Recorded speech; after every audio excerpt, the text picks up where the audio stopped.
Alzheimer's in Film, The Notebook by Annette Alba, 2025. My topic and why.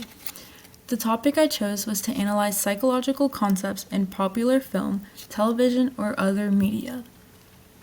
Specifically, I chose to analyze Alzheimer's disease in The Notebook because it's one of my favorite movies and I'd like to do a project over it because I would find it interesting. Since I've watched it before, I'm familiar with it, but the last time I watched it, I didn't pay much thought to the psychological concepts shown. So I thought if I watched it again, while thinking about the portrayal of Alzheimer's, I'd be watching it from a whole new perspective, which I find to be very intriguing. I also think The Notebook is an amazing example for this project since it captures, displays, and imitates raw emotions and problems that many people may relate to. And here to the right, I have an image of the actual movie cover to kind of get you started on an idea of the great love and devotion shown between Allie and Noah. This will kind of give you some background information for the rest of my presentation. Summary of research and what I learned. Memory loss affects relatives, including kids, loved ones, and etc. When someone's suffering from Alzheimer's, it's common for their spouse or family members to inhibit the role of becoming a caregiver, but those who don't may still experience a sense of responsibility. This often leads everyone in relation to feel guilty while navigating these challenges. Some of the reasons for this guilt includes feeling like they're not helping enough, not meeting the patient's needs, and may even feel guilt about being exhausted and wanting to take time for themselves. Relatives often feel a great emotional burden on their shoulders. It can get really difficult at times to sit back and watch their loved one in a weak, dull state. This burden can affect their work life, mental health, and cause isolation from other family members or friends. Next, Alzheimer's alters relationships and specifically with significant others. Utilized by spouses whose partners suffer from Alzheimer's, mechanisms such as finding and developing new interests are highly desirable and are used as ways of coping with the challenging scene. These are used in hopes of maintaining excitement and intimacy within the relationship. Similar to relatives and family members, spouses also experience tremendous amounts of guilt. This guilt also arises from partaking in these coping mechanisms, as I stated before. They may feel as if they're betraying their partner and the traditional marital commitments made. Since Alzheimer's primarily affects people of old age, their spouses are also more than likely elderly. As people age, naturally, health conditions worsen. By witnessing their significant other struggling to recall anything, additional problems can occur and thus change their relationship entirely. Next, I'll be talking about why stressing familiarity with a patient with Alzheimer's disease is important. Those affected by Alzheimer's may experience various symptoms: confusion, aggression, and even anger.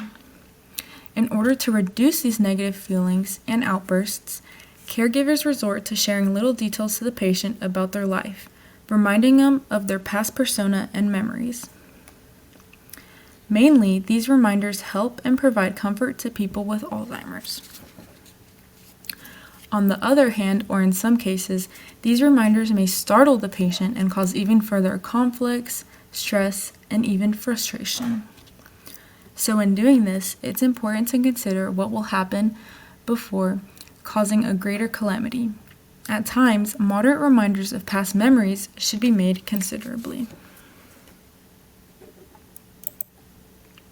Psychological theory and understanding. One psychological theory or aspect that plays a huge part in Alzheimer's, specifically with memory loss, is cognitive psychology.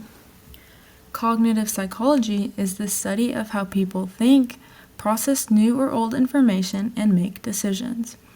But most importantly, it includes mental processes. The structure mainly affected is the hippocampus, which is the area that is linked to forming new memories.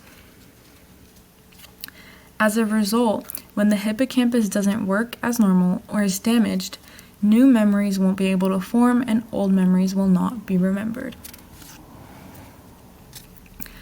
Another psychological theory presented in the realm of Alzheimer's disease is behavioral psychology. Behavioral psychology is the study of human behavior through interactions with the environment. In terms of this research, this theory helps us understand why patients might get agitated or upset. Their environment affects their actions based on if they feel either safe or confused. For instance, some of these environmental changes include lighting, noise, and unfamiliar faces or information. These can also be known as stimuli. Take the Notebook, for example. When Noah bombards Allie with information about their past selves and their relationship, she starts freaking out because she doesn't recognize him or what he is talking about. In the movie, her high sense of confusion and anger is illustrated throughout her actions, such as screaming, retreating away from Noah, and even calling for help from the nurses at the residential care facility. Essentially, Allie's reactions mirror outcomes that are presented in a real-life scenario. Cognitive dissonance, which is the mental discomfort one feels when a person's opinion contradicts an aspect of their behavior, occurs in the situation between Allie and Noah. Fundamentally, this internal conflict can lead to anxiety. All three of these psychological theories, cognitive, behavioral, and cognitive dissonance, allowed me to gain a deeper understanding of Alzheimer's disease and its effects on the people surrounding a patient with it. I learned that this disease creates a huge toll, which often goes unseen, and often results in actions that have the possibility to last a lifetime. I also have this diagram on the right, which kind of highlights and shows you where the hippocampus is located in the brain. Question for audience.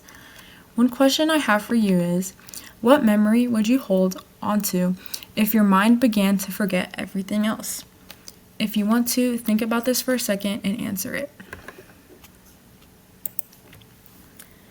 And that's all I have. Thank you for watching my presentation. See you next time.